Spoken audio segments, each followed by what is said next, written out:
সকলেরই একটু সাবধান থাকা দরকার। কিসের জন্য সাবধানে থাকতে হবে প্রধান মশাই? গতকাল রাতে গ্রামে পুলিশ এসেছিল।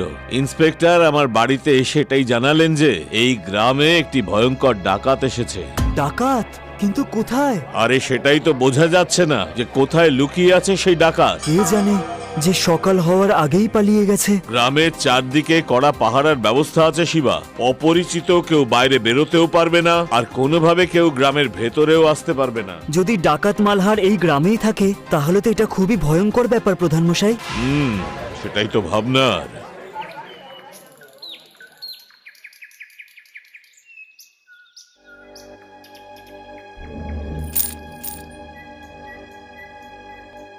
আরে কি করছো তুমি এই টাকার পুটলি নিয়ে?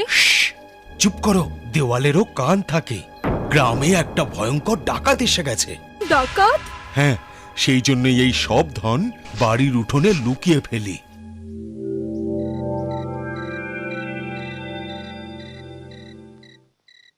বাবা শিবা, গ্রামে খুব সমস্যা শুরু হয়েছে। হ্যাঁ বাবা, ডাকাত এসেছে যে। আমাদের বাড়িরও সব দরজা জানলা ঠিক করে বন্ধ করবে। ঠিক আছে বাবা, এমনিতে ডাকাত কিন্তু আমাদের এখানে আসবে না, কারণ আমাদের কাছে 4টে মাত্র খাবারের থালা আর বিছানা ছাড়া আছেটাই বা কি। মানছি ধন দৌলত নেই, কিন্তু শান্তি তো আছে। সেটা তো কেউ কাটতে পারবে না।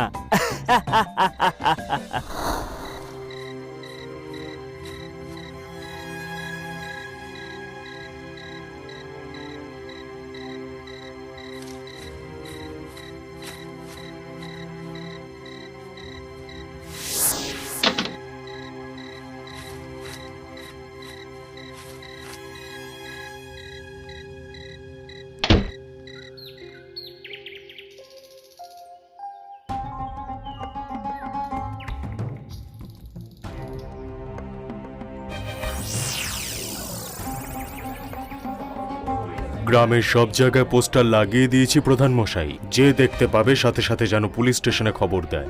গতকাল থেকে তো আমার ঘুম উড়ে গেছে ইন্সপেক্টর সাহেব। চিন্তা করবেন না প্রধান মশাই, পুলিশ রাত্রিবেলা পাহারা দিচ্ছে, গ্রামেও চারিদিকে ঘুরছে। ধন্যবাদ। এবার আমি চলি।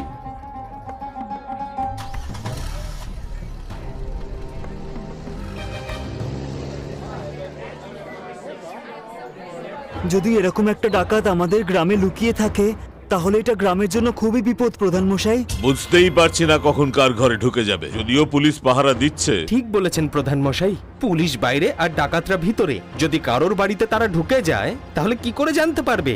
আমাদেরকেও কিছু করতে হবে। আমরা কেবল পুলিশের ভরসায় বসে থাকতে পারবো না। কিন্তু কি করব শিবা? আমরা বরং এই গ্রাম খালি করে দিই প্রধান মশাই। আর সেই ভিড়ের সুযোগে যদি ডাকাত পালিয়ে যায় তখন কি হবে? আমাদের সবার বাড়িতে তল্লাশি করতে হবে। সে তো পুলিশ করেছে। জানি প্রধান মশাই, কিন্তু যদি আরেকবার। ঠিক আছে, আমি এখনই ইন্সপেক্টর সাহেবকে জানিয়ে দিচ্ছি। দ্বিতীয়বার খোঁজার পরেও আমরা কিচ্ছু পাইনি প্রধান মশাই। তাহলে গেল কোথায় ওই ডাকাতটা? কোনো ব্যাপার না, ইঁদুর একদিন না একদিন তো গর্ত থেকে বাইরে বেরোবেই। থাকতে দিন গর্তে, কতদিন থাকবে। চলি এবার। জানি না সে ডাকাত কোথায় লুকিয়ে আছে। মনে হচ্ছে ডাকাত মালহার খুব চালাক। 4 বার জেল থেকে পালিয়েছে সে। কিন্তু এইবারেই গ্রাম থেকে পালাতে পারবে না। সেটা কিভাবে শুনি? কি করে হবে সেটা তো জানি না, কিন্তু হবে তো নিশ্চয়ই।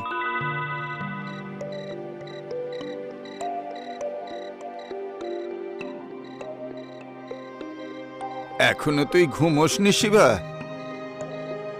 আমার ঘুম আসছে না বাবা। কেন এত রাতে কার কথা মনে করছিস? তোর জন্যেও কেউ কি চন্দ্রিকা ব্রত রাখছে কালকে? চন্দ্রিকা ব্রত?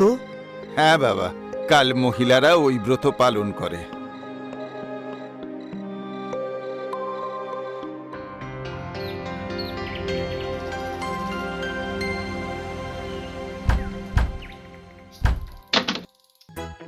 কি ব্যাপার শিবা, এত সকালে? সব ঠিক আছে তো? সব ঠিক আছে প্রধান মশাই, শুধু আজকের এই চন্দ্রিকা পুজো একই জায়গায় গ্রামের পুকুরের ওখানে হবে।